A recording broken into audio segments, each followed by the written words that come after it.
नमस्कार मंडळी, आज आपण करणार आहोत तीळ गुळाची खरपूस अशी पोळी.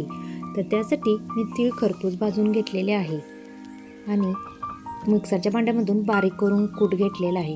आता आपण त्यामध्ये शेंगदाणे घालणार आहोत. शेंगदाणे भाजून खरपूस असे जाडसर कूट करून घेणार आहोत. त्यामध्ये मी खोबरेही घालणार आहे. खोबऱ्याने चवही खूप छान लागते आणि खुसखुशीत लागते पोळी.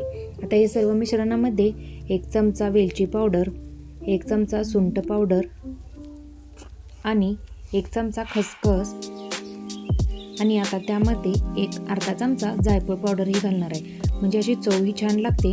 आता हे सर्व मिश्रण मिक्सरच्या भांड्यात पुन्हा एकत्र करून बारीक करून घेणार आहे. एकजीव करून घेतल्यानंतर आता इकडे मी कणिकी मळून घेतलेली आहे. आता त्या मिश्रणाचे छोटे छोटे गोळे करून घ्यायचे आहे आणि कणकीच्या पिठामध्ये आपल्याला ते गोळे मिक्स करून पोळी लाटून घ्यायची आहे. आपली पोळी लाटून तयार आहे. तव्यावर अशी तूप लावून खरपूस अशी भाजून घ्यायची. तूप ही लावल्यानंतर मस्तच पोळी लागते बरं का ही. तर आपली तयार आहे तीळ आणि गुळाची खरपूस अशी संक्रांतीनिमित्त पोळी. थँक्यू.